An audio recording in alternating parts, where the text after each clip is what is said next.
Previously on Roll Over and Die.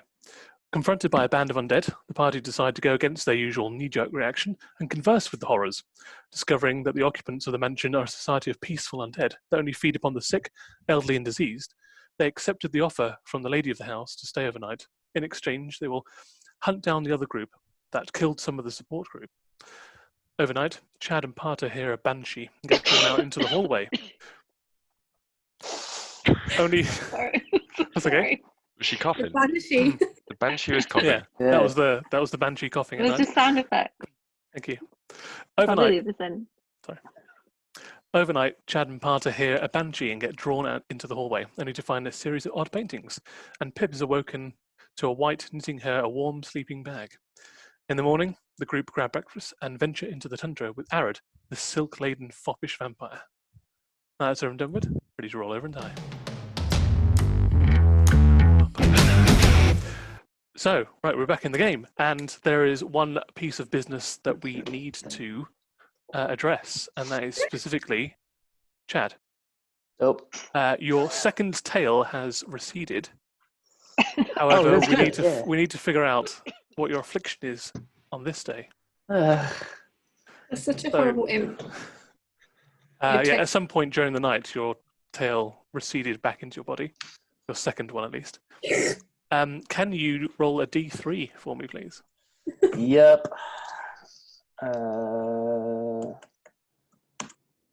D3. 2. 2. Okay. And can you roll a d6 for me, please? Yes. This might have to be a private thing that I send you. Okay, cool.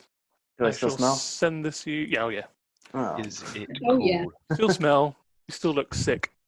I still have goblin teeth? Sick. You No, look sick. You've had goblin teeth for a while now. All right. That's good. Everything's looking up. Thanks for turning around. Things coming up Millhouse. Say golden teeth. Goblin. Goblin. Oh. Yeah. Golden. Remember I had Good goblin teeth? I thought you looked like Goldie. I was like, oh. Uh-oh. So that is what? Super. Yeah, there you go. What is it? Tell us. I think You'll find out. His friend. Yep, you'll find out. So I believe that Chad and Arad are arm in arm currently. Arad has got a lace-lined black umbrella that he's currently using to protect himself from the sunlight. Well, we're arm in arm. Yes, correct. And we're skipping towards the tundra. True. Or across Is the... he trying to make Parter kill the vampire guide? Well, I was just about to say, like, I'm pretty sure. I'm not going to try and kill him, but No. can't I create like a puff of wind? Yes, I can. Just a I'm quick walking one. behind him. Are you I'm going to walking- make it look like he farted or something? No, I'm gonna walk The behind him, perfect plan. and like this jealousy level is not on the level of the Goblin King, so it's fine. It's fine. I'm not threatened by this V-neck wearing fancy schmancy man. You were jealous of the goblin. Well, maybe I was. So you don't know. He knows that I like orcs and That's I true. don't know. Yeah. People have said that it was jealousy. I didn't think it was. So as I'm walking behind them, I'm just claiming it's because I don't like his face. But with his umbrella, I'm just like creating little gusts of wind that kind of knock it, just so that a little bit of sun can hit him, not kill him. But Shit. Shady. How many gusts of wind would you like to do? 5. 5. Okay. 5. What is your saving throw? It doesn't say. So this is Or- using Druidcraft. So there's no Yeah, DC. what is your spell save DC, which should be at the top of your spell list? Oh yeah, that makes sense. My spell save. Why am I having issues finding this? This is embarrassing. +9. And the one next Save to that? DC is 17. 17, perfect. I'm going to do, have him do 5 Oh God, no. strength saving throws. We're going to have to go back and get a new ward. Is he trained in saving throws? No, he's not trained in strength, so it's just +3. Okay, let's do 5 of these. First one. So weird. It What is looks that? so strange. My cat. It looks like you Oh. just magicked him and like a proper druid. It Yeah, still always surprises me that Josh has a cat. You've got 2? Yeah, same as yeah. I've got one cat. Oh. His name is Oscar. Oscar. Hi, He's a- Oscar. Big softy. No. Just don't show, buddy. Nope.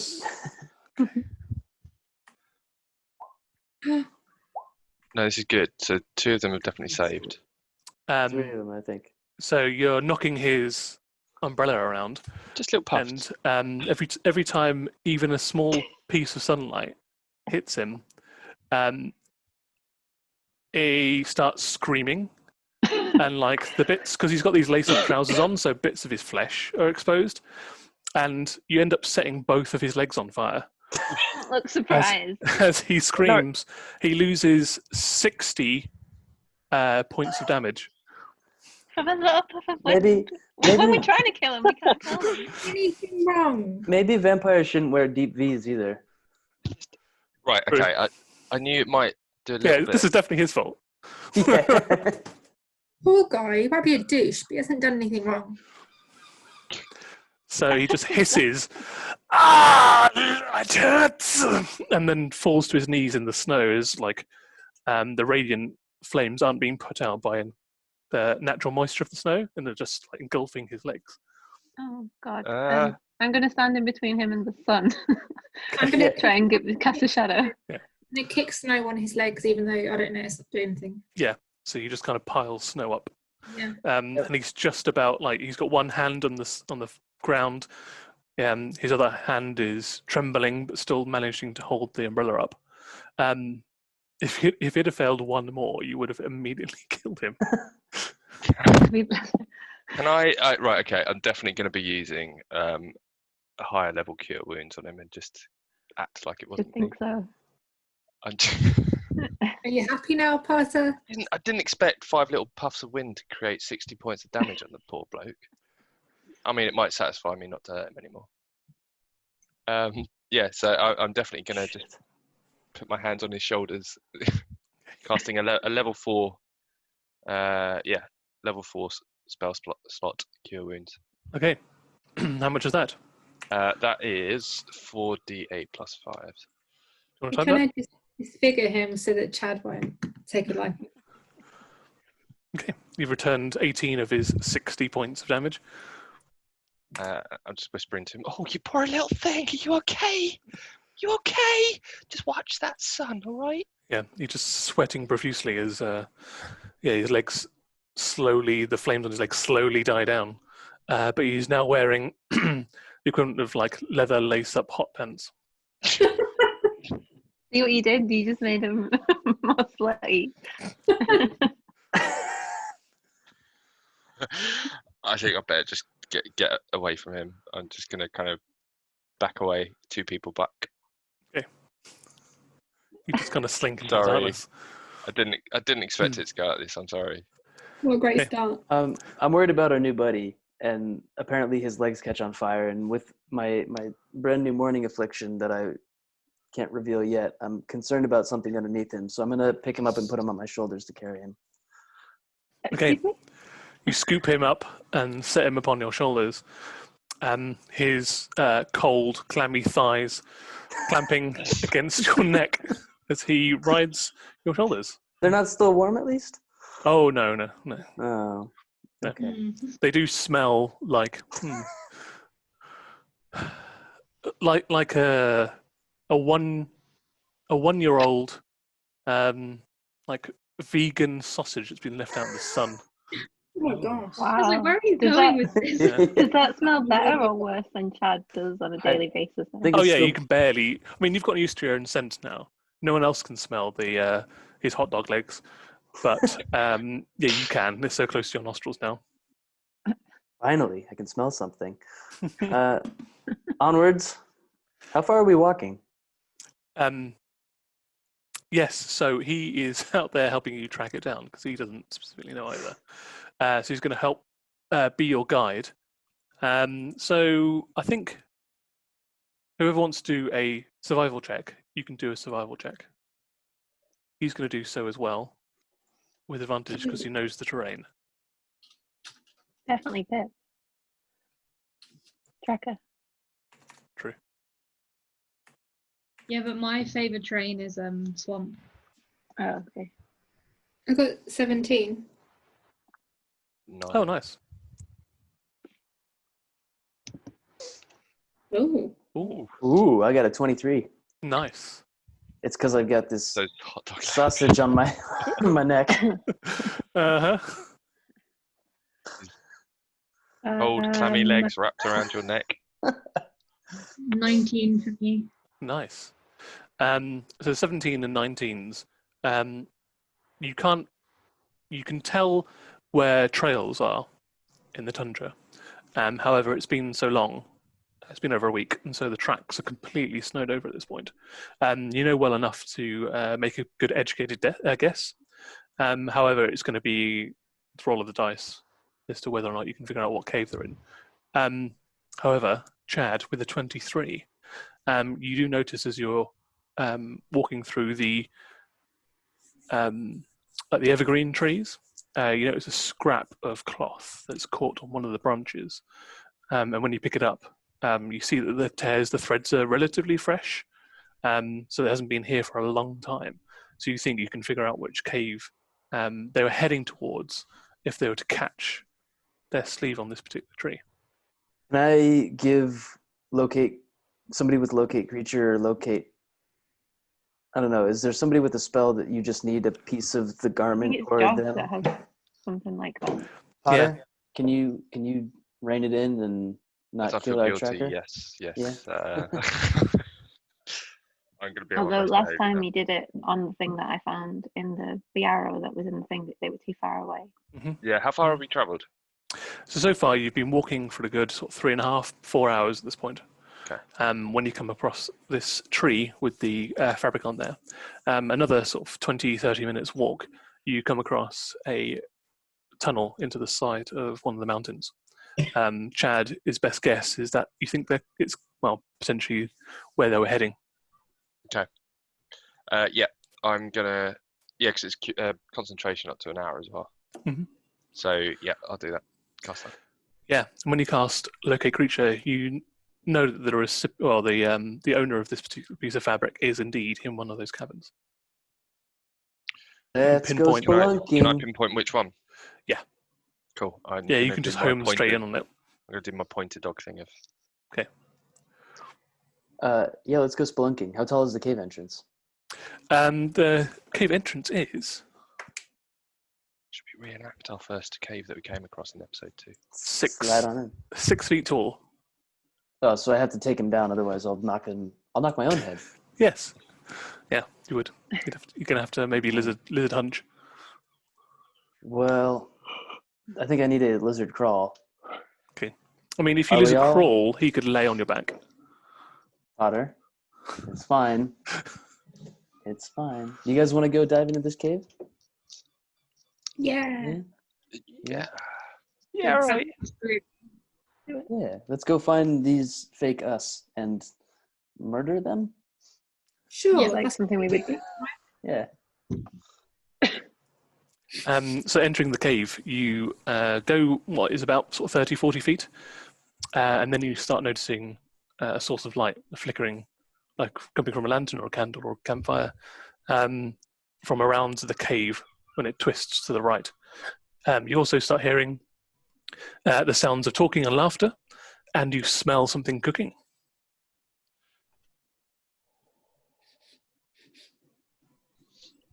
Pip, can you pass without trace and investigate? Or should we ask the vampire if he recognizes them? the smell. The smell of sausages. That smell is I can slowly pass- faded. Sorry, Ellie, what were you saying? I can pass without trace and sneak around the corner Cool. and see if I can figure out who they are and what they're up to. Yeah, so roll your stealth check. You can add a +10 plus your normal stealth of 5, so add +15 to this dice roll. Wow. 8 plus 15. And that is more than enough to sneak in. As you peer around the corner, you see that the cavern opens up into a natural cave formation. And sitting in the center of this, with a couple of crates around, sitting on some of their bedrolls, and talking around the campfire and drinking, are 5 creatures. They are a dwarf, a minotaur, a half-orc, a half-elf. Yeah, that's it. Oh, no, tabaxi. That sounds familiar. So you've got a cat person, a dwarf, a minotaur, half-orc, half-elf. We hear It what was they're definitely talking about. tabaxi, but I can't remember what else the bird woman says, but it sounds like It's the first time I remember hearing about a Minotaur, but yeah. I don't remember much in general. Rewind the tape. Rewind the tape. Yeah, roll the tapes. Let me see if I wrote anything down. You see that the Minotaur is currently holding like an old book by the looks of it. He's got a quill in one hand and a pot of ink on the floor between his legs, and he's dipping the quill in and then writing as the other 4 are like talking over one another. And then he's writing down some of the stuff he says, and then they start disagreeing with one another, and he starts scratching out what they were talking about. Can we hear what they're saying? Or we Ellie make out? yeah. Pip could. The rest of you are still hidden around the corner. So, Pip, if you listen What do in, I hear? they are trying to reprioritize their adventures. So they've got a whole bunch of things that they need to do, Oh my god. and they're trying to remember what they have done, what they haven't. They sound more organised than us. Sounds They're familiar. writing it down. It's good us. You sound Wait, so can I indecisive. see- Are we the Mason. good guys or the bad guys? Who's the bad us? Can I I mean- see any weapons on the floor?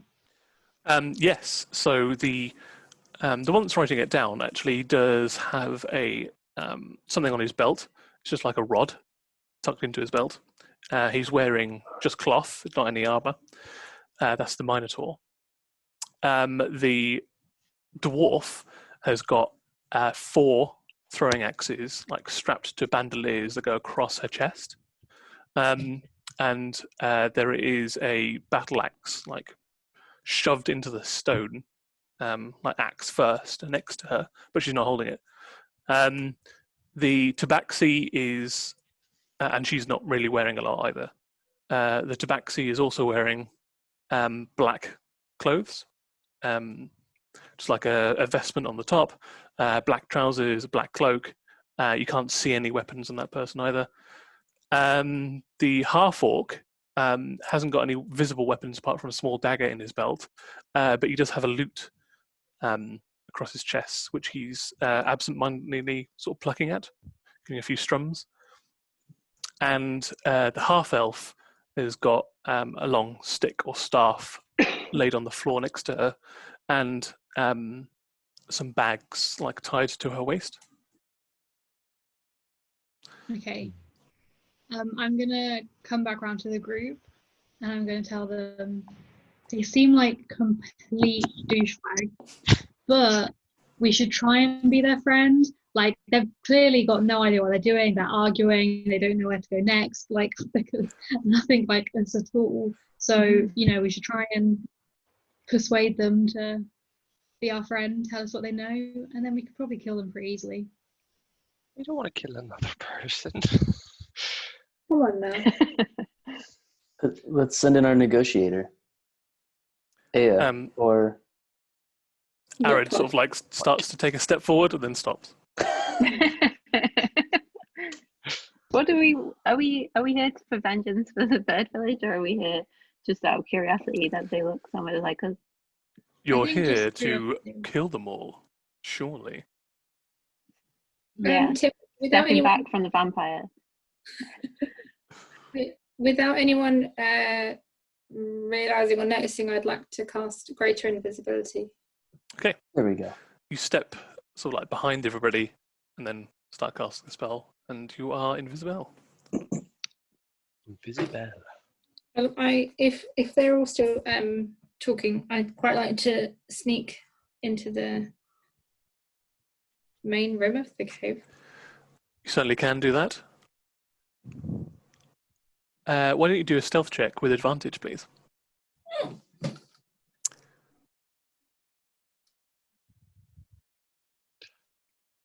Oopsies. Okay. There you go. +2, 19. You deftly tread lightly into the cavern. No one, they don't seem to stop arguing. No one looks over in your general direction. You think you have succeeded. I want to stay by the cave, the walls. I don't want to make any noise. I just want to listen. Okay. To what they're saying. Cool. So what's everyone else doing? I'm the least stealthy person here, so if we're doing anything sneakily, I'll go after. I don't think the way to make friends, as we know, is to sneak up on them. So maybe we should just announce our arrival with a friendly knock and ask them if we could have dinner together. It being friendly to the vampires worked. I didn't know it was a tactic that was useful, but apparently speaking to people before we kill them sometimes yields rewards. This cave is really dark, and I feel like I'm seeing some things, and I'm getting real antsy. So we better make up our minds real quick, otherwise I'm about to lose it. I don't trust anyone. I don't trust his judgment or Patter's. So. You better do something quick, because otherwise there's things in the shadows that I don't like. Okay, I'm going to knock on the cave wall and go, is anybody in? As you do that, Arad places a hand on Chad's shoulder and his other hand on your bicep and just squeezes them both and goes, "Don't worry, my friend. I live in the shadows. It's good here. There's nothing to fear." How does Pater feel about the groping? I'm just kind of shaking my head at myself and going, no, not this time. I'm not right into it. But whilst Pip is approaching, I'm gonna spend all my efforts just watching those two and making sure that they don't do anything mental. Which two? You do. You mean Arad and Pater, right? What? I mean, I'm starting to get a bit jealous, but I'm going to. I want to move in a little bit closer. Who? To the group. Okay. To the But cave. I'm gonna wild shape. Into? Well, I was gonna wild shape into something nicer, but I'm out of jealousy and because I'm thinking of Chad. No, that's fine. It's fine. It's not too bad. Octopus. No, because I'm jealous and I'm thinking of Chad and this other guy being a bit of a snake. I'm gonna wild shape into a poisonous snake. Normal sized or giant? No, normal sized. Normal size. So Normal you size. are about Poisonous snake, tiny beast. You're about 12, maybe 8 to 12 inches long. Yeah. Cool. So I can be a bit inconspicuous and. Yeah. Certainly Yeah, can. Yeah, you can definitely weave yourself into the cracks and crevices of this naturally formed cave system. Yeah. So I thought I was seeing things before, and now I see the snake go by me, and I'm freaking out. I need to run, and I'm gonna run into the opening and scream "snakes." Okay. So running in the can I tell them what my affliction is now, or do it? That's hold on to that. That's up to you in character. Okay, I'm not gonna tell you guys yet. Okay. So Mike, what you see is the general stage of events is you sneak in, you blend into the walls, into the shadows. Not that you need to because you're invisible. You watch them still arguing over the ledger. Then you hear a little voice echoing from down the cave that you recognise as Pip's as she goes, "Knock, knock, anyone in?" and does the fake knock, knock on the cabin wall. And a second or two goes by, and then Chad just runs into the cave, screaming, "Snakes!" Waving his hands about. Chad, why didn't you do an intimidation check for me, please? 13. Okay, I'm going to do a group insight, I think. Okay, as you run in, screaming snakes, you are now able to extend your full height because this cavern is a lot bigger than the tunnel system that you've used. And you are laden with weapons. You've got like this giant flaming and icy axe on your back. Your arms are covered in blades, obviously, which you are flailing around. And you may have defaulted to your draconic language as your. So you just shout in draconic, which none of them speak snakes, but they don't understand that. So in an instant, they all jump up and train their weapons on you. Why don't you all roll initiative? Great. Why did they not respond to my friendly knock? Why does You that did. You never went work? knock knock, and then a second went by, and then Chad just went shouting something in draconic. Sorry. It's not my fault. Kind of. I shouldn't have changed the snake.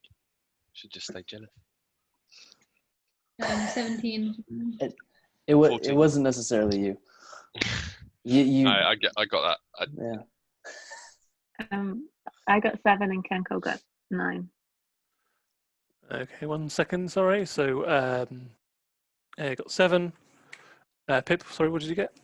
17. 17. Chad? 15. 15. Mike? 20. 20. Nice. Parter? 14. 14. Cool. Cool. Start. So, Mike, you're up first. You know how I can obviously change my appearance? Yes. Staying invisible. Mhm.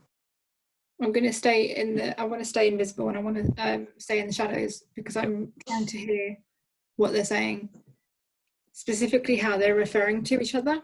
So I want to listen out to that, but no one can see this, but is there any way that my eyes can go completely black? Yeah. Can Totally. Then that's what I'm doing. Cool. Why don't you roll a perception check for me, please, Mike?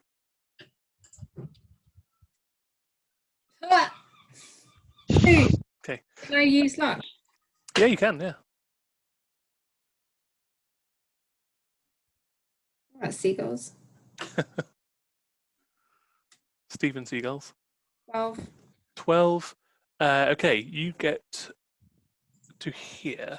Sorry, where's my D10? Number 1. So in the ruckus, you hear the half-orc address the tabaxi by name as Shining Gold. But that's the only name you can pick out. The tabaxi is called Shining Gold. Correct. Nice name. Shining Gold, get your blades ready, he says. Okie dokie. So we're on to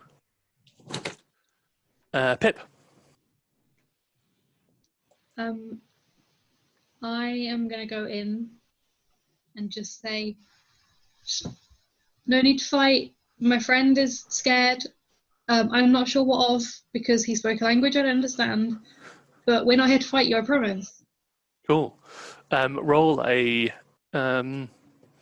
persuasion check with disadvantage for me, please. Disadvantage? I Yeah. felt like, oh. You've got like a 6'6" lizard folk covered in blades, screaming something in draconic. Makes We are not That's rolling well. That's a 3. 3. Yeah, you Three. kind of jump in and you'd be like, look at me, but you are mostly obscured by Chad, like waving his dumbbell in midair and screaming something in draconic. His eyes are wide and wild. He's also kind of nearly foaming at the mouth and just shouting, and they can barely hear you over the din. This Yes. Can I send Bando then up to... Actually, is that... Did you say it was an axe in the rock? Yeah. Correct. Is he strong enough to pick that up? That's a good question. Let's have a quick look. Probably. But I will double check I that. have his character sheet. Strength Oh, yeah, is cool. 8. 8. Yeah, you think you could probably do that. Okay, I'll tell him to go pick up the axe and fly up to the roof. Okie dokie. Sorry, I've literally just lost all of my initiative things. I'm trying to remember where everybody was. I had a 15, if that helps. Yeah, I remember all of yours. It's mine because I Oh. auto-rolled it. I have to just auto-roll it again. I also just realised that I should have learned from past episodes and not just picked up a random axe. But It's fine. It's not just me, at least. That makes me feel better. Right, so this guy. Yeah, so Bando goes down, grabs the axe, starts trying to fly off with it. But as he's in melee contact with the dwarf actually gets a attack opportunity on it with just his. even though he wasn't holding the axe. She was next to it, so Bando has to fly like right next to her, grab the axe, and then fly away from her. So as he wraps his little paws around it, he's right next to where she is. But she doesn't have a hold of a great axe. She's only got her throwing axes that she can use. So she'll try and hit Bando. Probably not. 8. AC 8. AC 16. Yeah. So he grabs the axe and then lazily, struggles to pick it up and fly to the top of the cave. It's like, oh, you little bugger! Hey. Who was that? The dwarf. Now it's her turn. She's actually going to try and jump and grab the axe back from Bando. But she is a bit too short. He's gone quite far up in the air. So she runs up to the half-orc who's got the loot and leaps up onto his knee and then onto his shoulder and then tries to jump up. So she's got to do a dexterity saving throw first of all, which is, yeah, that's enough. She leaps off of his shoulder and tries to grab the axe. Now I need to do a strength or an athletics check for Bando, please. She got 19. Where would I find his athletics? It'll basically be his strength score, his bonus, strength bonus. -1. Oh, and then roll a d20.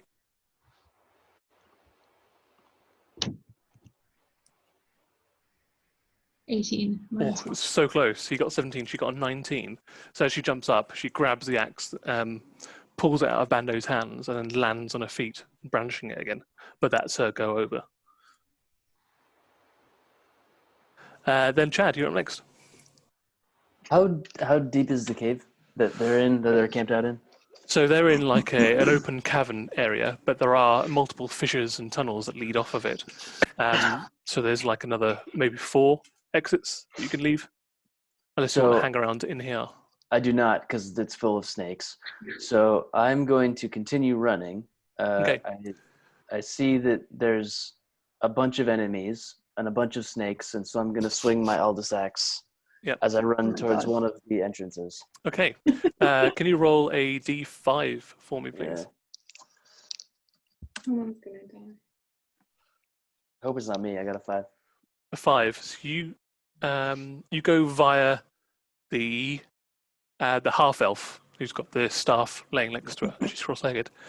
She's still sitting down, cross-legged on the floor. Like you roll to hit for me, please. Turns into a pile of ash.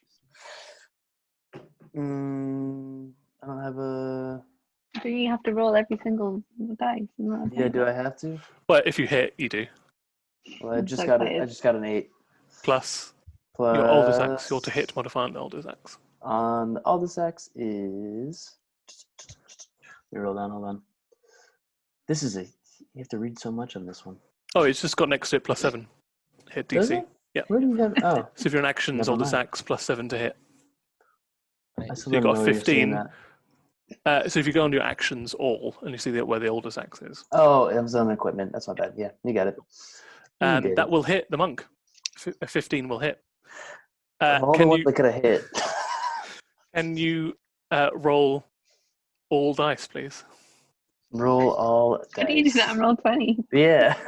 Yeah, you can just do roll That's fair. 1d20 and then just do all of them. 1d20. Plus 1d10, plus 1d10, plus 1d8, plus 1d6, plus 1d4, plus 1d12, plus 7. Don't worry, we'll wait. Is there not a feature you can just do roll one all dice? Not on it- roll Can I- 20, no. it it's doesn't probably have more that. satisfying to just roll all your dice at once. Yeah, if you've got physical dice there, you can just like roll.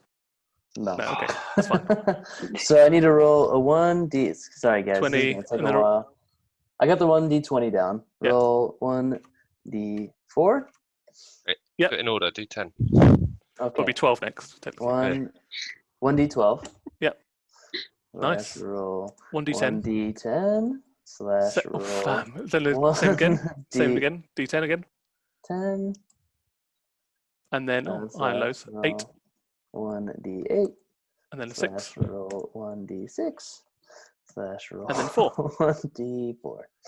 So you've got 20, 26, 36, 37, 41, 44, 46 plus 7 is 53 points of damage. Sorry, With the Mom. oldest axe. Oh, good weapon. But still less damage than Parter did to a vampire by blowing. Yeah, that's true. With a couple of gusts of wind. It's because Pater is the strongest one out of all of us. You're running past and you almost don't look. You grab the haft of the battle axe and draw it. And as you draw it down, like the eye that's encased underneath this ice. This eye, by the way, is nearly the size of your head. Yellow, it's like a cat's eye, but bloodshot, and it's just looking frantically all over the place. And then its eye looks over towards where the monk is cross-legged sitting down. She looks up. She's a half-elf. Her mouth kind of like slowly opens up as the axe itself bursts into flames on one side. All this like dry ice pours off the other side, and you just slice through the air, and it makes this crackling sound. As it impacts her neck, this crack of thunder goes off, like almost deafening everybody in the cavern. And as it impacts, there's an acid spray that goes up. There's lightning that goes down into her body. She kind of catches fire and freezes at the same time. And the axe carries on and just completely decapitates her head. The head starts spinning off. Then you're going back from this. The blood just sprays up, and you just carry on running into another cave. So A, we wanted to kill them, right? B, I'm kind of feeling bad that was the first axe kill, was just a monk sitting there that I decapitated. You should feel bad. You should feel really bad. And C, this cave is full of snakes, so I'm going to keep running. Yeah. And you're just like, you're screaming in Draconic, like with this axe that's partially on fire and covered in lightning, and like dripping acid, and you just run into a cave, into another entrance. You just kind of cannonball into this small opening. Okay, who's Sorry, next? guys. It was a dramatic entrance. Yeah. No half measures. So the tabaxi kind of, as this is happening all in slow motion, like looks over and just the feline features. Her eyes go. Is it a female? No, his eyes go wide. His jaw just drops, and he starts screaming and screeching in that kind of cat cadence that they have, and sees you running past. So jumps up and starts running after Chad, and casts.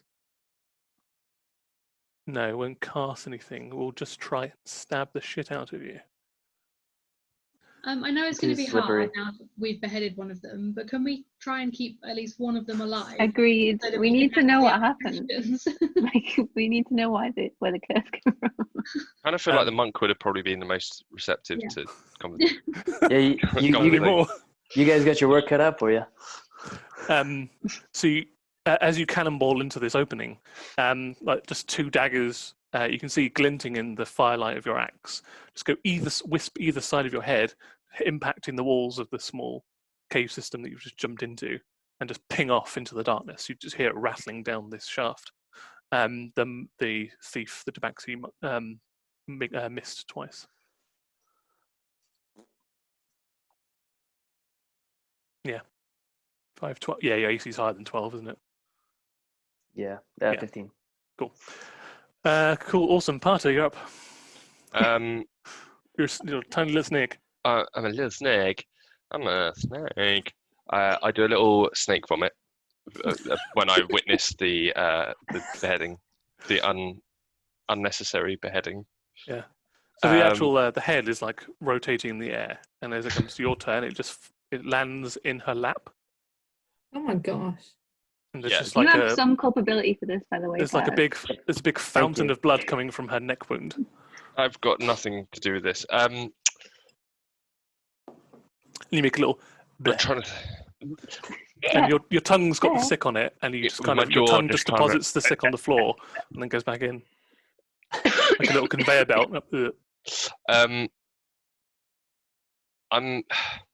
I'm disappointed and a little bit freaked out by everything.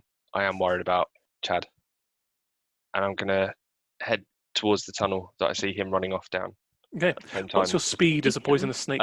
30 feet. Snakes. Okay. So you can keep up with Chad. You're just Yeah. like slithering behind him. Because I don't speak Draconic. I don't think. No, I don't. So I don't know that he's shouting snakes. No. So I just think that he's a bit scared. So I'm chasing after him as a snake with him shouting snakes. So Chad, as you look behind you, like to see where the knives come from, just over the opening of this cave, like slithers the snake. Just go, Snakes!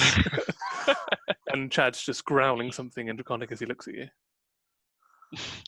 That's it. Okay, the half orcs go.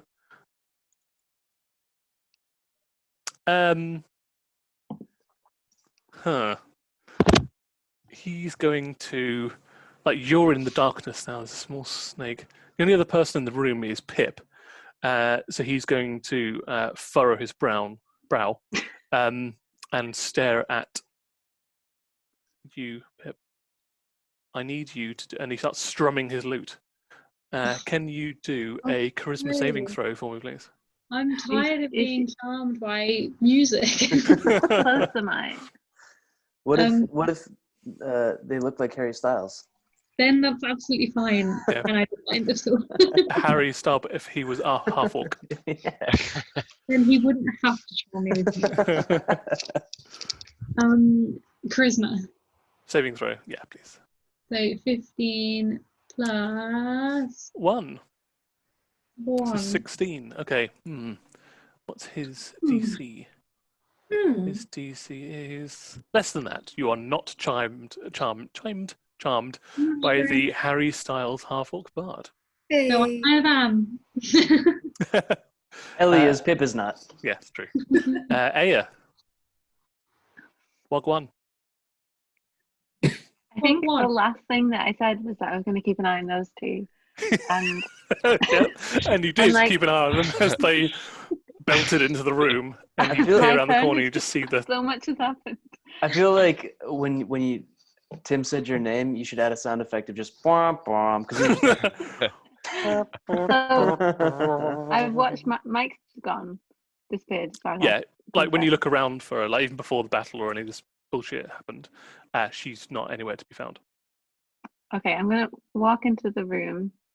When you do look around, because it's Pip's in the room, Chad's like gone through the room and out the other side. So has Parter. Mike's nowhere to be found, and you just make eye contact with Arad, who just like Awkward. puts his finger on his lips and then trails it down the front of his front of his chest. Okay, I'm gonna walk away from him into the room with where my friends have gone insane. Yeah. And I'm just going to hold my hands up and just say, I can say with all honesty that I have no idea what's happening and that I have no intention of hurting you. So can we please stop for a minute and try and work out what's happening? We're not trying to harm you, but I can't speak for the lizard. He may be trying to harm you quite severely. Okay. Can you roll a a persuasion with disadvantage for me, please. Sure.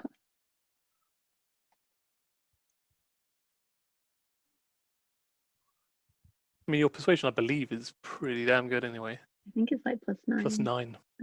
Okay.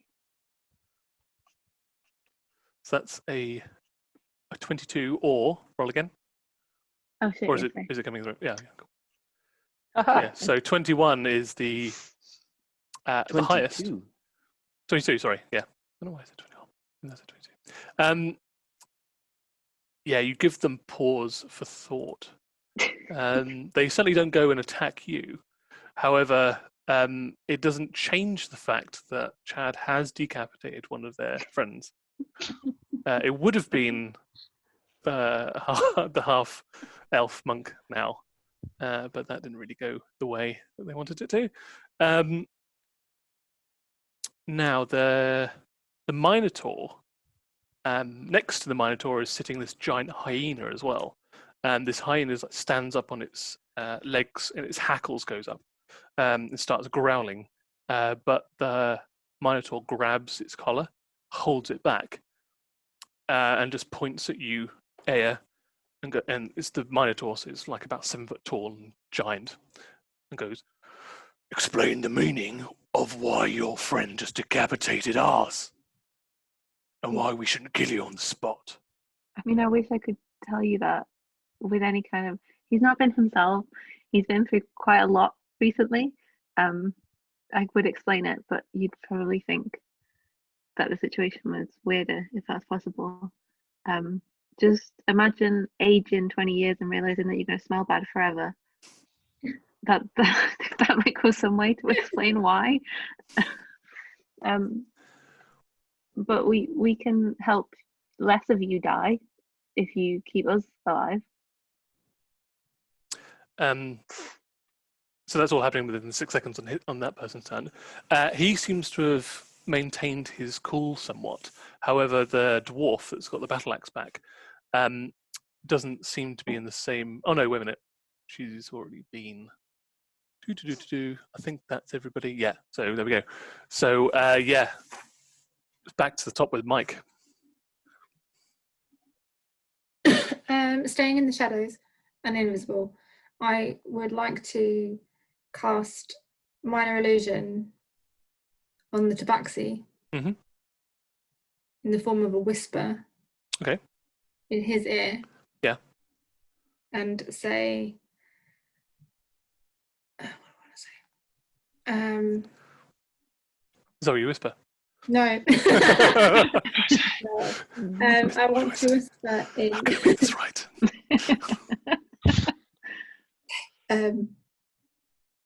Shining gold. What did you say? Shining gold. Okay. Shining gold. Sure. I have shining gold. I have come for you.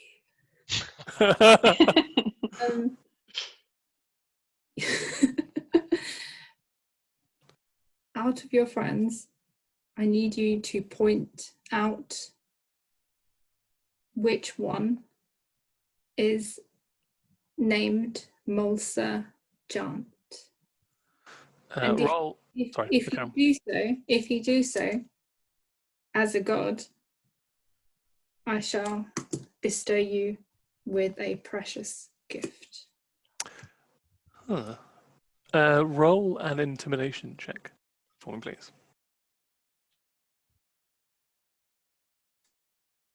What's your precious gift? 26. The gift of life. Whoa, okay. The Tabaxi's eyes go wide. And he says, "Shining gold, here's a voice in Shining Gold's head." And they all like look at the Tabaxi, and he turns his head to the Minotaur and says, "Mulsa, Shining Gold hears it asking for you." It is now Pip's turn. I'm super confused about why the Tabaxi can now hear things in her head. So I'm just going did it tell you to be our friend? Shining Gold says it will give me a gift if I name my compatriot. And I think Shining Gold just did. And he puts his paw up to his mouth. I don't know how to disengage from this situation. So I mean, when we chopped someone's head off with an axe, that was yeah. changed the mood of the room a little bit. Yeah. So Pip, Full of as snakes. you're confused, you're still wearing your like leather armor and everything. You feel two hands appear on your shoulder and starts gently massaging you. Are her shoulders covered? Yes. If I turn around, can I see anyone? Yeah. You turn around, you see Arad, the vampire. Oh, There, he gives you a wink. Arad the vampire. Kind of a thank you. creep. Thank you, Arad. Looked a bit tense. I thought this might help. No, he's not thought to actually act. Just massage. Arad, are you any good at keeping the peace between people? So you say that the rest of the people that you're fighting start screaming, "They're with the undead! They have brought the undead to our lair to kill us!" No. Now it's the dwarf barbarians who Arad, should've- fight with other dead. You should have melted Arad, Potter. who dives at Pip, try and chop Pip's head off. She enters a rage. You can see just like her eyes go wide and gets bloodshot and starts foaming at the mouth. Starts slashing at you. So she's got advantage on this. She's going reckless. That first one does not hit. Don't be scared, Pip. You're an absolute tank. I'm scared that someone's raging at me. Yeah.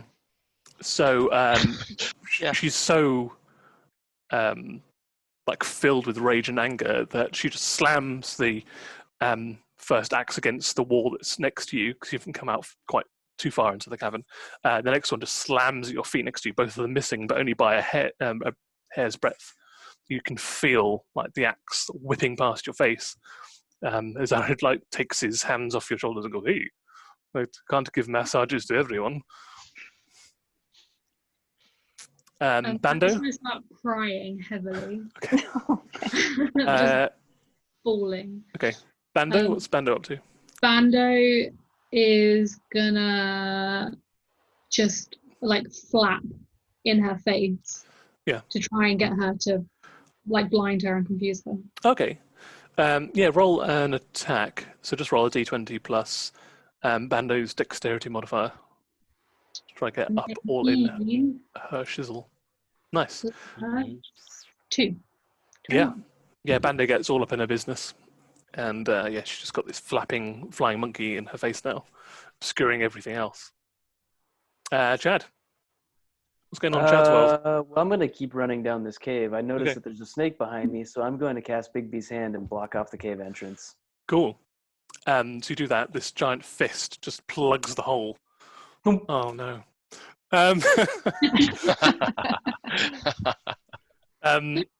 But yeah, you block this entire entrance to the cave using your magic hand.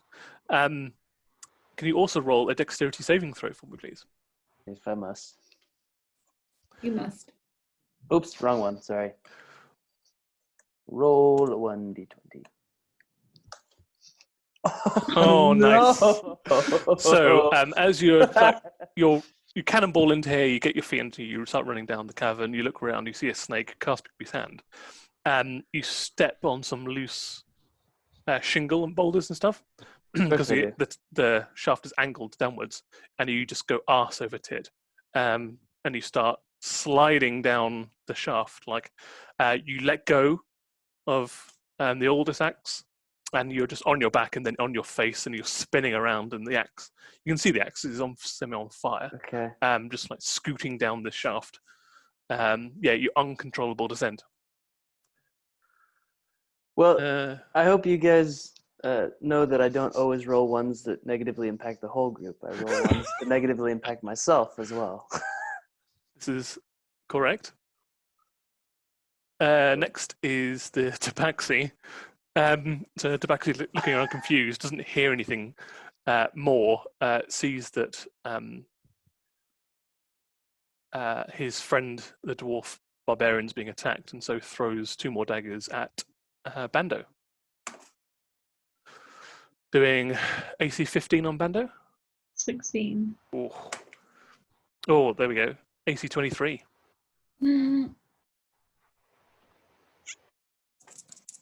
Bando takes 11 points of piercing damage. 1-1. As one of the knives. Alive, but he's not feeling great. Cool. And then sneaks off into the shadows somewhere. Parter, you are a snake, but now this giant fist is like plugged the shaft in front of you. Well, as the shaft has been plugged by a giant fist,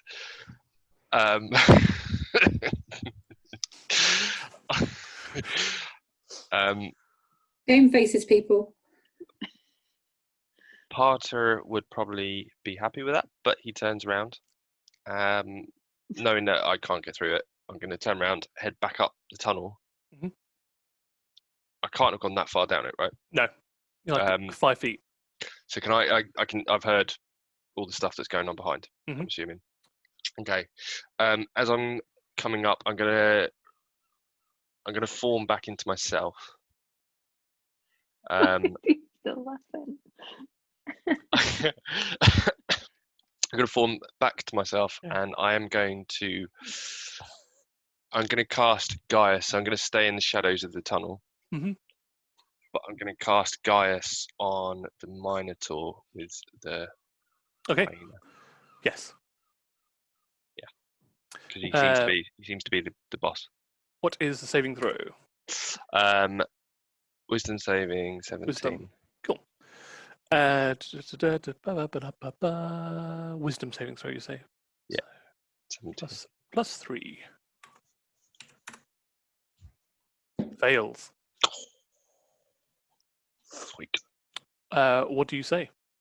I'm going to say, it's time to stop this nonsense. We're not here to fight. Forget the decapitation. We're not here to fight. We're here to be friends. We just want to find out what's happened to this local village. Tell your people to stop. It's definitely us, not them. Okay. Hey, everybody. I really think we should stop and listen to what's happening. I'm trying to think what else we want them to do. That's as far as Parter gets. He just kind of controls him. And just, yeah. The Tabaxi goes, Shining Gold sees the spellcaster taking over our friend's mind.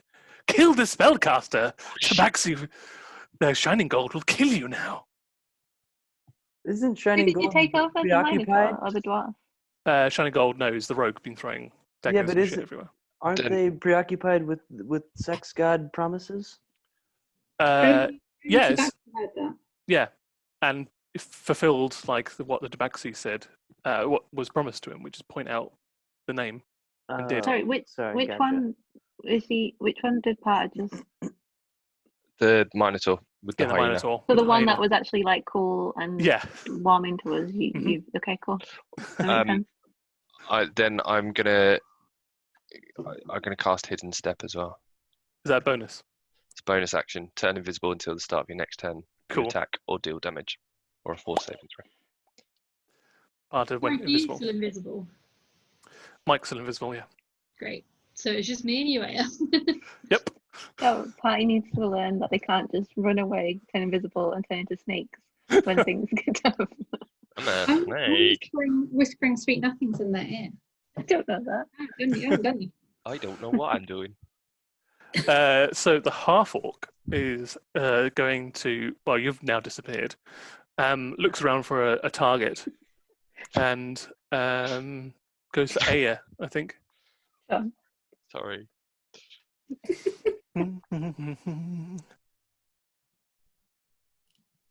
Which one?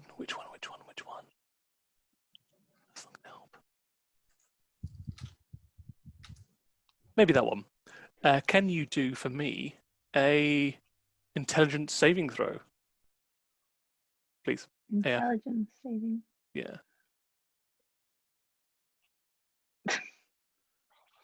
How do you do? Oh, and you've got a +3 to it. That's pretty good. Not And a just me. +5, but it's not exactly. But yeah, you do fail. So Yeah, you get hit by a phantasmal force as it strums its lute. So there is a visible phenomenon that's no larger than a 10-foot cube that appears in front of your face. It looks like a demon covered in fire and brimstone. Its wings are made of fire, horns, the whole kind of like Diablo effect. They're bearing down upon you. You take damage-wise.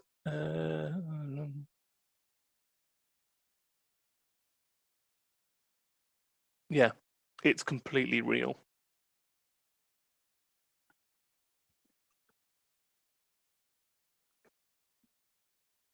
And you take 5 points of psychic damage.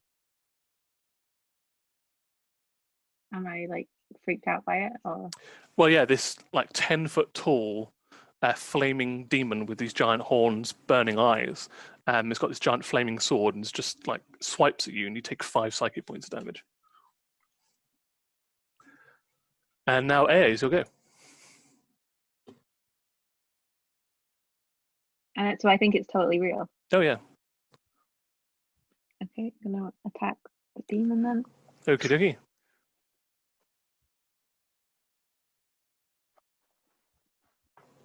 Sorry, I was just reading what like. At least it's not a bunch of snakes. It's terrifying.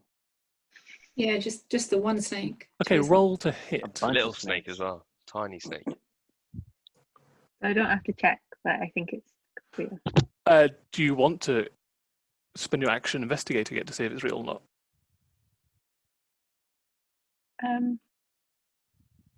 Yeah, I feel like it just appeared in the middle of a cave. Yeah, roll Yeah. an investigation check for me, please.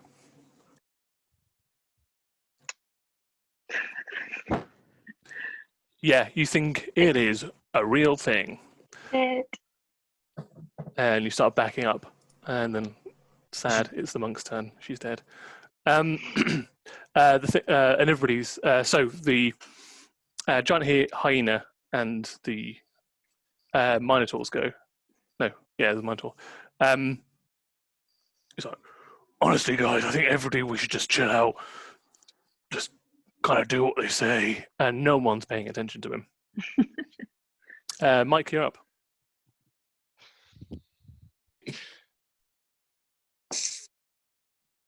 Following what the Minotaur just said, Mhm.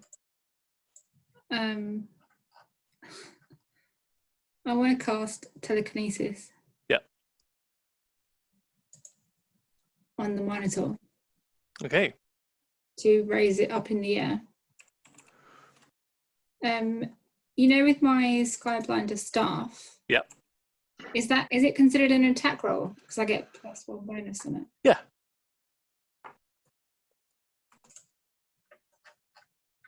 I do that. Cool. So telekinesis is telekinesis is your action, so you won't be able to attack at the same time. Oh right, okay. But you can float the creature up. Make an ability check, spellcasting modifier. Oh, right, so you'd have to do a strength check against it as well. So make an ability check. So roll a d20. You can add it to your charisma modifier. 21. Yeah. So you grab the creature, and you can move it up to 30 feet in any direction, including upward. Upward. Yeah. So you now like it hits the ceiling. Oh, but see, we definitely should take these people seriously. They can turn gravity upside down.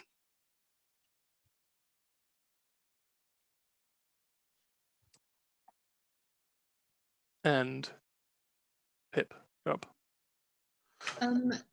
Is there?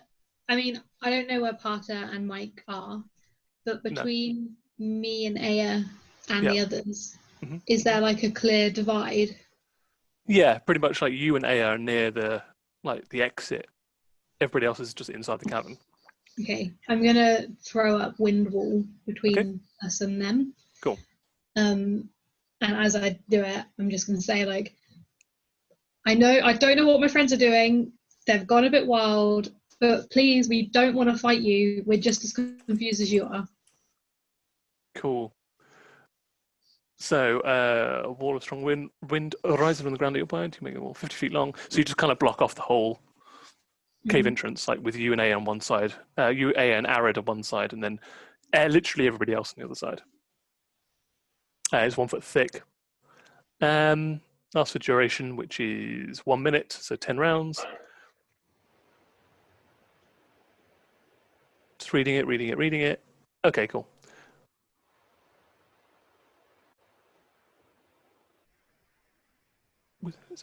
Okay, cool.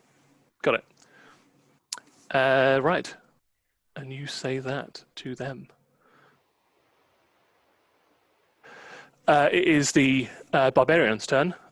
She carries on trying to attack Bando. She gets a 12, which I don't think hits Bando. Oh, and a 10. I'm rolling terrible tonight. Need new dice. Nothing happens. Chad, you are slip sliding down this shaft after what seems like an eternity, but actually is only 6 seconds. You get deposited at the end of this tunnel, and you just kind of sprawl out into like a man-made cavern, a man-made like labyrinth. There are like stone walls placed perpendicular to one another. Has the axe made its way back to me, or is it Yeah, still that laying down? just kind of like scoots down in front of you, so you kind of like land half on it. Yeah, I'm still terrified. I feel like I blocked the snakes, but I feel like there's still a bunch of snakes around me, and they're still coming at me.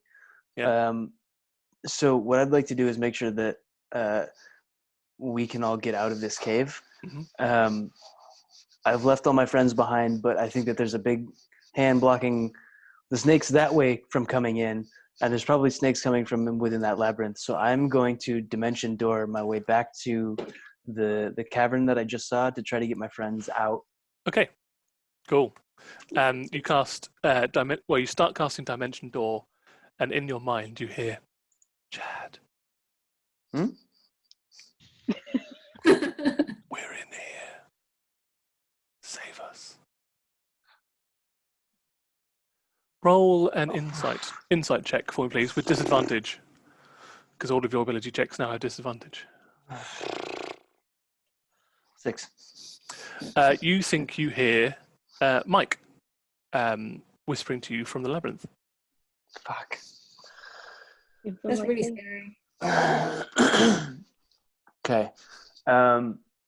Well, clearly, they've managed to work their way down into the caves through one of the other holes that was full of snakes.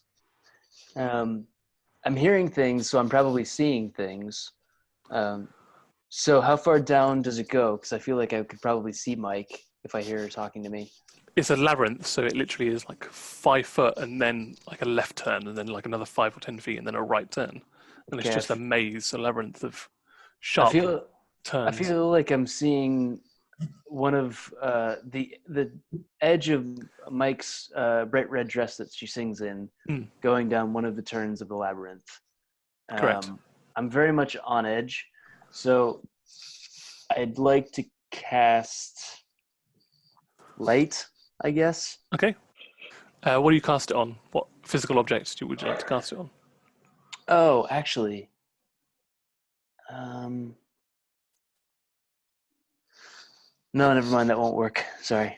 I'm gonna cast it on the axe. Okay. So Can the I- axe. Yeah, carry on. Can I ask Aldous Yeah. something? Yeah. Can I What's that? ask him with everybody around? Because I feel like I'm freaking out. Sure.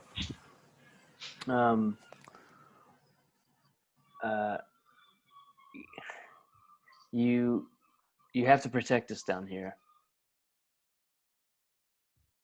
what do you need? I didn't think this through.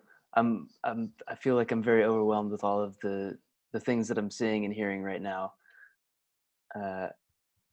Forget it. I'm not even going to ask him anything. I'm just going to chase after Mike. Okay. Sorry. You look at the axe, you have a second thought, and then you just start running down the labyrinth. Every time you see like the wisp of the cloak or the dress that she wears, it's just going around the corner. So like you only see the very back part of it just like slipping around one of the corners. Follow me. I found a way out. I'm still going after it. Okay, cool. Oh, and we'll go back. Can I grease my way behind me? Yeah, of course you can. Yeah. Okay, So that way the snakes slip and slide. Yep. It's a fun ride. So back to the Sure top. is. We have the tabaxi. There's a wind wall. It's the only viable target is Bando. Throws daggers at Bando. I forgot about Bando, I'll be honest. One of them hits Bando, doing 4, 6, 10 points of damage to Bando. Oh, don't make me do math. Okay, he is still fine. Cool. Fine, number 4. Groovy. Parter, it's now your turn. I believe you become visible again. So, well, yeah, if... Oh, no, I do, don't I? Yeah. Oh. And I'm the side with the bad guys. Yeah. Good guys. I don't want to continue shouting at them. Just trying to look through. I don't want to hurt people, but I want to hurt people. Parter doesn't. I am going to.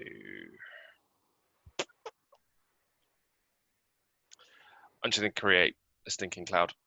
It's a toss-up, and I just kind of go, just stop it, and I create a stinking cloud. Just. Where do you place it? I'm going to place it over. They're all kind of spread out. It's 20 because foot. Yeah. It's a 20-foot range. 20-foot area. Yeah. 90-foot range. So how big? I can't really place. Yeah. So the cavern itself is roughly think of like a 60 by 60 foot hemisphere. Yeah. I mean, it's obviously a natural formation, so it's not perfect. The tabaxi has gone off to one side to hide in the shadows.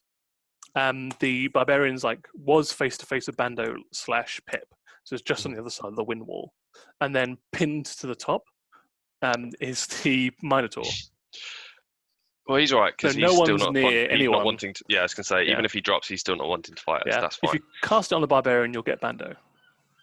Then I'm not going to do that. I'm going to cast it also so that we know where the Rogue. Yeah, the tabaxi rogue is. where they are, where he Yep. is. To cast it over onto the rogue. Yeah. What happens with the spell? And do I need to do? So one action, concentration up to a minute. You create a 20-foot radius sphere with yellow nauseating gas centered on a point within range. Cloud spreads around corners. Its area is heavily obscured. Lingers in the air for the duration. Each creature that's completely within the cloud at the start of its turn must take a Constitution saving throw against poison. Cool. On a failed save, creature saves its action. Spends its action that turn retching and reading. Cool. So it's like on their turn. Yeah. Groovy. So it doesn't deal damage. Just stops them from doing anything. So the half orc is going to. Oh, that was the other option as well. Actually, you could have gone for the bard or the rogue. He's not really done anything, has he yet, the bard? No, he's tried to cast a few spells via his loot, but nothing's really sort of taken. I'll have a pan pipe off with him. Okay. If he So he steps out. actually does music Pipe off with off. you. Looks at your pipe, and then strums a power chord on his lute, Nice.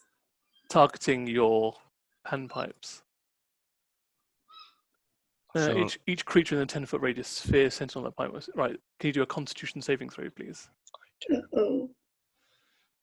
His loot is no match for my pipe. Oh, Maybe a little bit of a match. Oh. So that's 5. 5. Yeah, you take 10 points of thunder damage. And on top of that, your pipes are fine, so don't worry about that. Good. Your bag of tricks are fine. The potion of fire breath is fine. The potion of graining heater is fine. However, your backpack splits open and everything falls out. Your bedroll splits in half. The grey club that you were carrying for ages shatters into splinters. The healer's kit that you had just like explodes into its constituent parts. Your leather armor tears. The mess kit you have breaks. Your rations turn to pulp. Your robes blow off. The hempen rope flays. Your sling breaks. Your tinderbox kind of ignites. And the torches break. And your water skin just bursts and all the water falls out. Are you still invisible, or can we see all of this? You can see all of this now. Yeah. So everything that's on you that's non-magical breaks. And you're effectively naked now as well. I cry. Holding my panpipes over my fur bulge. Or your bag of tricks. My bag of tricks at the front. My panpipes at the back. Makes sense. I Pipes cry. at the back, tricks at the front. I cry, and then all you hear is a little. Cool. As I'm crying. Yeah, and the 2 potions just fall to your feet. Yeah. You don't want to do that to me. Yep. That was a spell, Shatter. Oh my gosh. Oh, Yeah. he's naked now. So he's visible and naked, yeah. Yeah, he's just like blown all of his clothes off. So you But he's on the other side of the windwalk. Yes. you were a snake, turned into Potter, and then all your clothes blew off. Yeah. Right. Exactly as you planned. Chad, come back, Chad. You're missing out. I kind of feel like it's a bit like Bruce and Mighty, where he just goes. Yeah, I feel like Arad's gonna Tear be all away over you in a Velcro second. clothes. Magic Mike, something like that. You feel that Pip, you feel Arad's just like really digs in on the massage now. I've got my eyes closed, so I don't want to see naked Carter. Yeah. I mean, like, there's a giant demon that I'm fully convinced is real, and I'm still more distracted by My bag of what tricks. is happening on the other side of the windwall. Mhm. I don't know what to like, genuinely, Peer in around. character, I am shocked. Shocked. Can I cast spells through the wind wall, or is it Yes, you can. okay? Can you? Any objects you throw into it Oh. is effective, but spells can go through. Okay. Unless the spells are like a physical object. Like you can cast like Hail of Thorns, for example. There would be physical objects. You cast them on the arrows. So it'd all be like caught up stuff.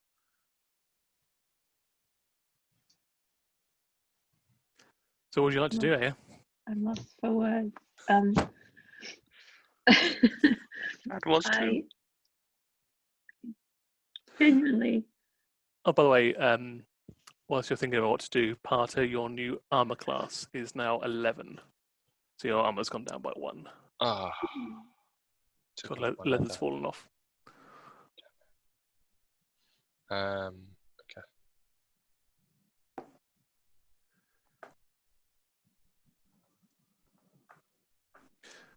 I'm just gonna have to strike at this made up creature. Okay. Which I Roll to genuinely think hit. is a threat to me and my little frog friend. Absolutely. And you should. You get two attacks if it's not a spell. If you're flailing with your flail radiant light. Okay. Okay. Plus 9. Can you roll another investigation check for me, please? Sure. Plus 2. 15. 15. So when you swipe with your flail, you see that the flail goes through this demon. And as you realise that, you realise it is indeed an illusion, and the illusion fades away. It didn't say good morning. It did not say good morning. It was as in a rude illusion. Okay, well, Rude illusion. satisfied that we are no longer under attack. I've defeated the demon for us. Yep. Send it back to the fiery plane of hell. You still have one attack action you can do, but everybody else is on the opposite side of the wind wall. Okay. Oh, actually, wait. But does my attack action have to be melee? Could it be ranged? It has to be melee, yeah. Yeah, I can't do anything. Okay. You don't want to step through the wind wall. Okay. Cool. Monk dead. Giant hyena and the person's on the roof. I think the person's been like being pinned to the roof with telekinesis is going to do another saving throw to try and get out of Gaius. But doesn't. Goes, guys, I really think we should like make friends with these. They've like taken me out of combat. They're really protecting me up here. They're just defending themselves. So, bear that in mind. He's not wrong. Mike, you're up. Still invisible. Can you describe to me what armor the Minotaur is wearing? Of course I can. They are wearing nothing but robes.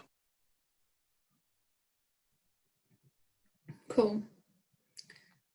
Is it one action if I lower them down slowly but not to the ground? No, I think it's an action to cast telekinesis, but I think you can just probably use your bonus action to move them around, maybe. So how, Subsequent rounds, you can use your action to attempt to maintain your telekinetic grip. Yeah, it is an action. how far am I away from it? So, like, they're on the roof, you're over by the side, so probably like 45 feet diagonally, because they're on the roof. Yeah. Okay. How far can I walk in one? You can get underneath them. You can, like, if you walk horizontally, you can get right below them. Yeah, I'll do that. Okay. Do you want to maintain the telekinesis, or do you want to cancel the telekinesis? Let them drop. No, maintain it. Okay. Another strength saving throw from them. Oh, they break it this time. So actually, he breaks out of the restrained and falls to the ground, taking 8 points of damage as it just face plants in the ground right at your feet. I didn't know that they could break out of it. Yeah. It says, on subsequent rounds, you can use your action to attempt to maintain your telekinetic grip on the creature by repeating the contest. And the contest is a strength saving throw versus your DC, which he passed. Cool, but I'm still walking towards him, right? Yeah, you like walk up and then he breaks it and he just lands, like face plants right at your feet.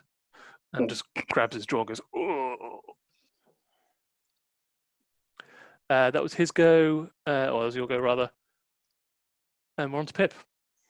Wagwan, Pip. You're getting a deep tissue massage from Arad. Yeah, while crying and covering my eyes. Yeah, as Bando's just being like knifed, one after the other. Who is there that's still fighting us? So you get the barbarian, the tabaxi, and the Minotaur's just been like lifted up by nothing and then dropped by nothing. So it's like bang, bang, like hit the ceiling, hit the floor, but has been like on your side. So you can only assume that they're under some kind of like magical charming effect, but you don't know where that's come from. So basically, and then there's also there's the giant hyena, which has not done anything yet, and the bard, which having like a bard off, it's just torn off all of all of Bard's clothes. Does the hyena seem to have one owner? Yes, seems to be the Minotaur. Minotaur. Yeah. So, okay, I'm going to go with as long as the Minotaur is safe, the hyena isn't going to attack us. That seems to be the case so far. Okay, and I also feel like if the Minotaur is kept alive, we can ask the Minotaur the questions and he can help us. So we can just kill everyone else. Yeah, at the moment, because you saw like part of casting Gaius on him, he is like kind of under your control. You don't know why he just got slammed up and down, but he seems to still be on your side. To be honest, that's not the way this thing has happened. Definitely not. It's probably not even in the top 10 right now. In that case, whoever has done the most damage to Bando, which I think was the Tabaxi. Correct. Using the stinking cloud, which you cannot see actually at the moment because it is heavily obscured with the stinking cloud.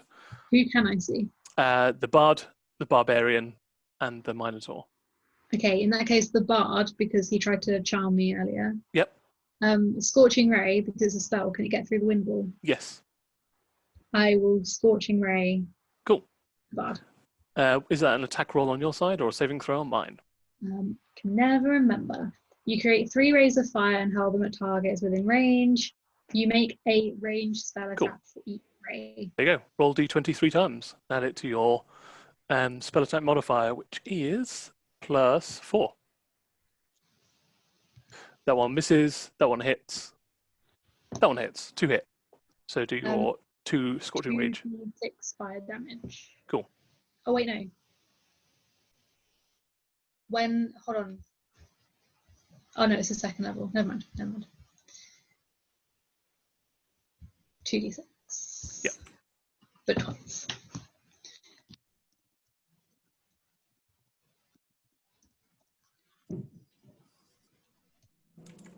Nope. Oh. Wait, what is the /roll and then 2d6. /roll space 2d6. Yeah.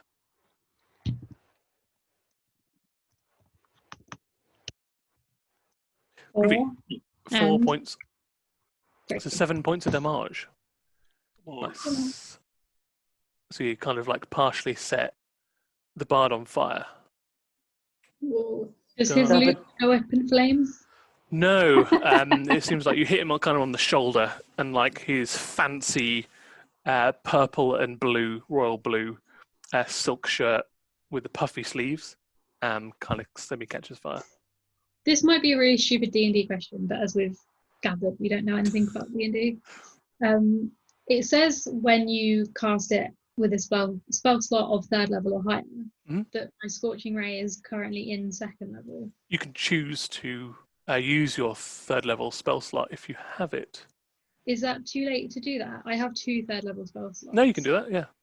Thank you. Okay, so just roll again. Roll d20 again? No, you can just roll another... sorry, let me have a look at Scorching Ray. We're 100 hours in, still learning how to play. An additional... Oh, yeah, sorry, yeah, roll another d20. Sorry, I thought it was just going to add more damage onto the existing rays, but it's an additional ray. That will hit. Roll another 2d6. Awesome. 5. Nice. Takes another 5 points of damage. Done.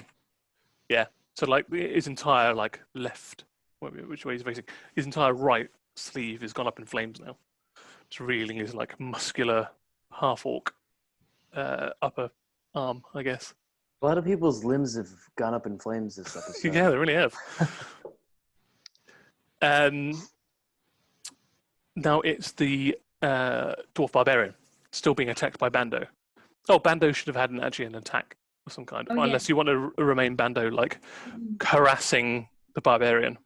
No, Bando is pissed, so he's gonna scratch. Wait, no, he's gonna try and steal the loot. Oh, nice.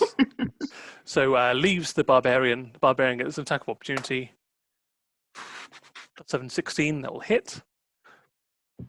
Does... where are we?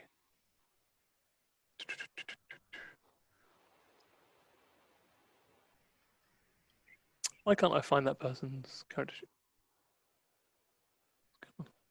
Oh, right. There we go. D12 plus 3.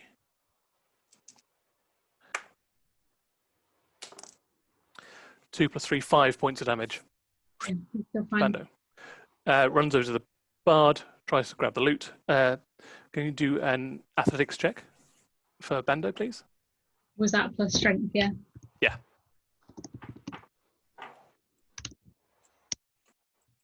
So 10 minus 1. Minus 1. The bard has got, what's the bard on? Strength. Usually bards don't have any kind of strength, really. 0, yeah. Great. So just a straight d20. 18, yeah. Just Bando tries to grab it, But yeah, the bard just like rips it out of Bando's hand, gives him like a side glare. As Bando moves away, he accidentally smacks him in the face. Okay, yeah. Oh. And just like a big red mark on the orc's face. Chad. Wagwan. I mean, I'm losing my mind. I feel like for our viewers, mostly you guys, but also our viewers, should know that I've been seeing things, if that's a surprise to you. No way. Yes. This axe just keeps giving. It's the axe that just, it's super powerful and can decapitate helpless monks, but it also has a downside. And so I've been seeing things this for a while, and I don't know what to do about it. So I'm going to... We thing ran I will away from do- us, so we can't help you. Yeah. One thing I will do is I put a that hand up. I will give you inspiration for playing the hallucination so well. Yay. I'm going to keep running into this labyrinth, chasing Okay. after Mike's, I think, dress. Yep. How far into the labyrinth am I? And down the cave. How far away are they in their little... When you put Place. the big beast hand, you're 10 feet into the shaft. Then you slipped and slid about another 50 feet. So you're 60 feet down the shaft when you start your turn. Then you start running into the maze. So you're 30 feet into the maze right now. So you've gone probably like 3 or 4 turns into the labyrinth. So I have message that I can cast at will. Mm-hmm. I know that Mike's down here. I know Yeah. that snakes are behind me. Mm-hmm. Message goes 120 feet, so I would like to point behind me, where at least in the labyrinth, the where I snakes think are. is behind me. Yeah, where the snakes are. I'd like to point back. It says that I need to point my finger towards a creature within range. I'd like to Okay. point towards Potter and yell. The sound. If you need to point at a creature within range and you're underground and cannot see anything. You point your finger towards a creature within range. Yeah, that sounds like a line of sight thing. Use inspiration. I don't know if that'll help. Through Yeah, solid that objects, makes if you're familiar with the target and know it is beyond. Oh, right, okay. I'm Yeah, pretty you can familiar cast it with through Potter, solid objects if you are familiar with Parter and the target you know is beyond the barrier. Yeah, fair enough. and I am. Done. Yay. Oh, magical silence, 1 foot of stone. You are 50 feet down inside stone. You can't send No, it's not send gonna message to happen. that. No. Oh, No. we've lost Chad. Yeah. He's the one with the magic Um, box as well. Mhm. Right. Hey, don't tell them. Don't tell them about my box. Well, I'd have to keep chasing Mike into this labyrinth. I've laid grease behind me, which, in my own way, is sort of like Hansel and Gretel. If you guys make it down here, just follow the grease. Okay. On your turn as well, Aldersax starts talking to you. Why did you leave the battle? Because we're surrounded by snakes and death. Fool, there are no snakes down here. You're chasing a ghost. Mike's in front of me. No. What do you mean, no? Stupid. You're being manipulated. Probably by you. No. I give you clarity. Remember what you did to that monk upstairs? How good it felt. In character, I don't remember. Out of character, did it make me feel good? Up to you. No. I mean, I don't think it did, because I was running from snakes and just swinging wildly. I don't think that I even know that I decapitated anybody, let alone Okay. a helpless monk. Then that's what you know in character. Yeah. You need clarity. I do need clarity, but I'm seeing shit. My teeth are long. I smell bad, and there's Your teeth are snakes not long. everywhere. Your teeth are not long. That Well, I was still- days ago. Yeah, well, I still smell bad, and there's still snakes everywhere. And you're old. You need clarity. And I'm old. You need clarity. Give me clarity, Axe. I need a sacrifice. I just lopped somebody's head off, apparently. I need sacrifice. Personal Sacrifice. Oh. And I can get you Don't- out don't of here. lose them. Don't lose You're them not now. there. You're not there. I'd give you one of my 2 tails, but I already lost one of them. What do you need? What do you need? I can't deal with all these snakes, and I can't deal with. 2 must become 1. Oh, fuck's sake! And to Spice Girls. It's somebody I've never before. This is Harad Get- singing. Get To Pip. get me out of here. Protect my friends, and I will give you a sacrifice. Sacrifice, then I will grant you what you wish. Look. The last time we made a deal, I'm still screaming snakes out loud. Snakes In Draconic. in Draconic. Nah! You don't want to face what's in the every- middle of this labyrinth. Every deal I've made with you has turned me smelly, and I can't deal with that anymore. Every deal I've smelled with you. Yeah. Every deal has backfired. I cannot trust you anymore, Aldous. I really want to know what's in the middle of this labyrinth. We don't want to go further. Well, if I go further, you're going to lose your champion. I don't know what will happen if you go further. So the options are you and I become one, or we go fight whatever's at the center of this labyrinth. I don't know if it's going to be a fight. Not at least in a literal sense. I clearly don't have the mental capacity for a brain fight, if that's what you're implying. I imply nothing. I just know this is ancient, older than I am. But you said you were as old as the universe. Parts of me. So whatever's in here is older than parts of you. Correct. Is it God? I mean, well, I don't feel like I'd be having this sort of drawn out conversation. I'd still be screaming about snakes, and I'd probably be worried about more than whatever's in the labyrinth than the snakes. Okay. And What's your decision? I need to get away from the snakes, and the axe is protecting me so far. So Okay. I'm going to become one with all this. I need a sacrifice. Oh my gosh, I can't believe. What is happening? How did this come to this? You submit to the will of the older sex. Can you roll a Constitution saving throw for me, please? Oh, Tim, this is darker than anything else. What is Pretty happening? grim. We can't even help him if something bad happens. We don't even know where he is. 14. Also, this is all because Parter turned into a snake. Yes, And it I was have not just forgotten that. Sorry, what did you get in total? 14. don't 14. You kneel down on the floor, laying the older sex next to you. You bend over and lay your right forearm. Shush, Alice. You lay Come your on, Tim. the right forearm on the hewn stone of the floor. Oh With my- your left arm, you take the arm blade that you have, and you start cutting into your own flesh, like at about the mid forearm.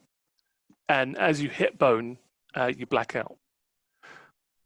We go back to I feel sick. um, I Go just back watched to 47 hours. the Tabaxi. He needs to do Constitution saving throw, which fails. What does the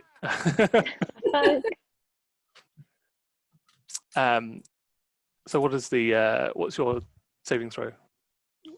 Parter, I think it's less than that. So what does the stinking cloud do? What damage? The stinking cloud doesn't seem to do damage. That's the problem. Oh, it just spends his action. Yeah, okay. It's literally So just job done. Yeah. Parter, you'll go.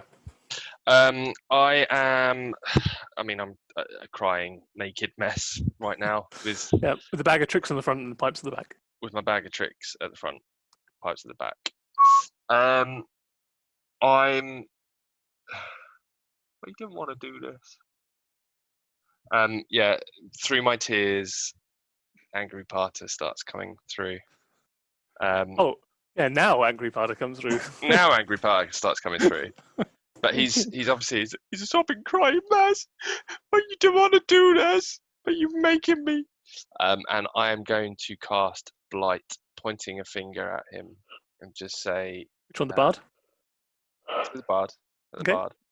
and just say, you don't deserve life when you treat others like this. Wow. And cast it. Okie dokie. Constitution 17. 17. 12 plus Constitution 1. 13. Fails. He takes 8d8. Is it 8d8? Yeah, 8d8. Nice. That's a lot of damage, man. That's a lot of damage. 25 points of damage. 25. Okay. He looks rough AF. Yeah. But it is his go now.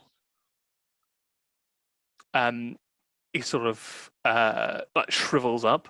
Like you see a lot, like you've been in the bath, but like times that by 1,000. Like he just shrivels up into himself. Yeah. Like his lips crack, his eyes go dry, turns into like a husk of himself. As he stands up, he what would he do in this? He casts invisibility on himself. Pops out of visibility. Hey, yeah, you okay? Which one was that one? Sorry. That was the bard, the half orc. Okay. So Go on the pip, set Minotaur- fire to on the shoulder. and Minotaur's still pretending to be our friend, He is now like face down on the ground. Yeah. and then the bard's invisible. Yep. Tabaxi is He's in a cloud. He's in a stinking cloud. Yeah. Although has that gone now on your turn, or how long It's does that 1 minute. persist? 1 minute. 1 minute. Yeah. Okay, cool. So can I see any of them? You can only see the barbarian, the dwarf. Okay. What was the last thing the barbarian did? I'm sorry. Sorry. What was the last thing the barbarian did? Oh, was try to attack Bando. Okay, I'm gonna lightning lower barbarian. Okay, pull them through the wind wall. Nice. What is it? What do I need to do? Is it for you to hit or for me to save? It's been that long since I've done it. Me Oh, too. they must Yeah. succeed on a strength saving throw. Oh, nice. They're barbarian and they're raging as well. They get advantage on this. It's a 15 plus strength saving throw. 21. They pass. Yeah. So you Still try to love it. light the law and they just break like your Wonder Woman lesser of truth. Do you take any damage or? No. The monk dead. The Minotaur stands up and can't go into stinking cloud. Sees you attacking and just goes up to you, Parter, who's naked, and goes, What do you need from me? What can I do to help you on this day? Can I talk back to him now or do I have to wait? Yeah, sure. First off, I'd like some robes. Just to cover up my decency. Takes off his robe, sends it to you. Second off, you need to physically stop your friends in Okay. whatever way you have to. This naked, 7.5 foot tall Minotaur jogs over to the dwarf and just tries to give her a big hug from behind. Just a big hug from behind. Big Naked. hug from behind. Fucking- Mike, you're up.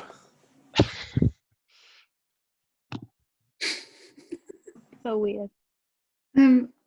I follow the Minotaur. Mhm.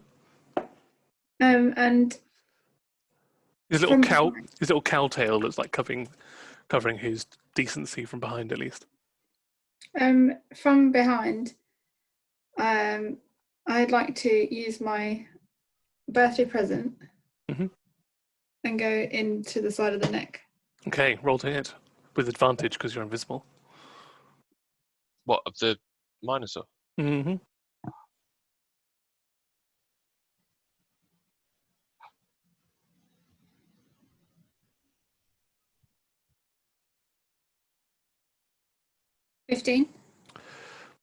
15 will hit, yeah, because he is naked.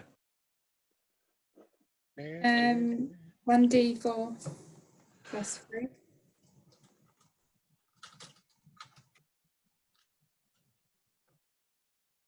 Six.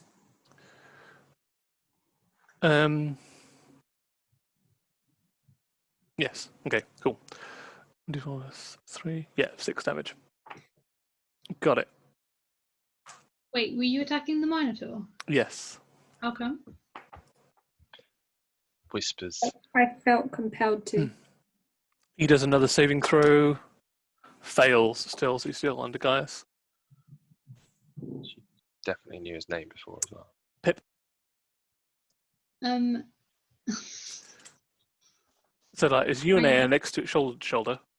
On the other side of the wind wall is the barbarian. The barbarian is being hugged by this giant minotaur. And then like a spurt of blood comes out of his neck. I want the Minotaur to die because we need someone alive. Can I see At the moment- Can you see, sorry? What? Tabaxi? No, still obscured by the stinking cloud. I don't know what to do. There's a dwarf in front of you. It's being currently restrained. This dwarf? Yeah, the dwarf that's been attacking Bando. Oh, of course. Yeah, okay. If I Scorching Ray the dwarf, is there a possibility that I'll get Bando? Or can I tell Bando? No, to fly away? Bando flew away and is attacking the bard now. Oh, yes, of course, sorry. Yeah. I'm gonna Scorching Ray the dwarf.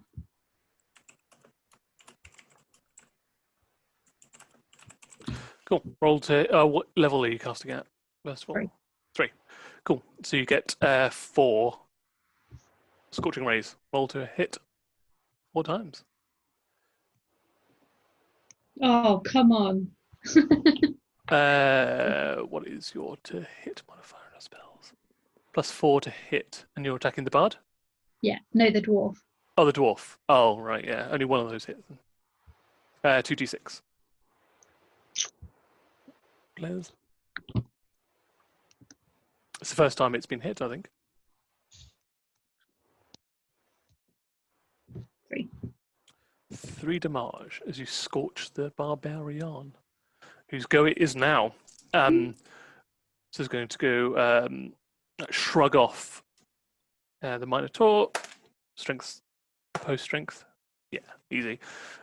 Runs through the wind wall, which I don't think makes him take any damage.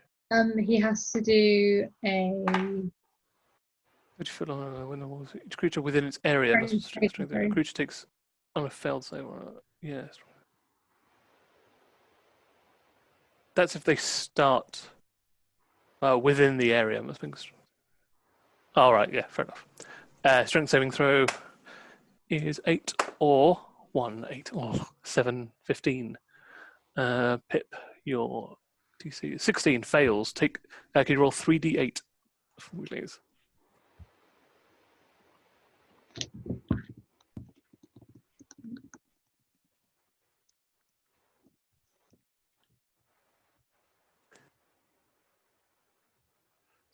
Wow, 16. Nice. Takes 16 points of damage. Jumps through the wind wall and then slices at you, Pip. With 2 attacks. That would be a 21 and a 13. 13 doesn't hit, but the 21 does. Oh no, wait a minute. It's attacking recklessly. So it has advantage on both of those. Oh, still 14. One hit. So just one hit. One hit wonder. It's a good roll though. You're gonna say that. You take 15 points of damage, Pip. 1-5. Tis The battle axe packs on your clavicle. fine. It's still fine. Absolutely fine. Chad. Now, we're kind of out of initiative now, because I don't think anyone's going to be coming down for a while. You don't know how much time has passed, but you wake up and everything's out of focus. You feel your head's pounding, your heart's racing, you're short of breath. you try and like push yourself up. As soon as you push yourself up, like the headache intensifies. But as you push yourself up, you hear this grating noise. You look at your right arm, and where your right arm used to be, you have embedded the Aldous axe into your stump. And so now your right arm is the Aldous axe. Uh-oh. Oh my god. That's So really cool. I don't think it's good. It's making me smelly. It's better than you trying to get up and you can't because you just got a cut off arm. Well, Now it's you true. can get. I don't think there's a spin that makes this good. It's nothing about this is good. It also means you can no longer drop the axe. It's always on your person. It It's also now means I can't pick up things with 2 hands. correct. Like you can't Don't do use that. the goat gun anymore because that requires 2 hands. It also means no one can steal the Aldous axe from you because it's the haft of the axe is fused to your bone. Like where your bone stops, it then starts the axe. So I've got a dumbbell in one hand and an axe in. Yeah, from like My other arm. halfway from there upwards. Does he still have a blade on and the axe? No, like your hand, wrist, and the top half of your forearm and the blade that's on your forearm are just laying on the floor, like curled up like a spider. You should have sacrificed the end of your tail. Why would I put an axe on my ass? Because then it could. Why would you put an axe on your arm? Well, it's better than Why my would you put an butt. axe on your body? Well, Why would I put was. this in my ass?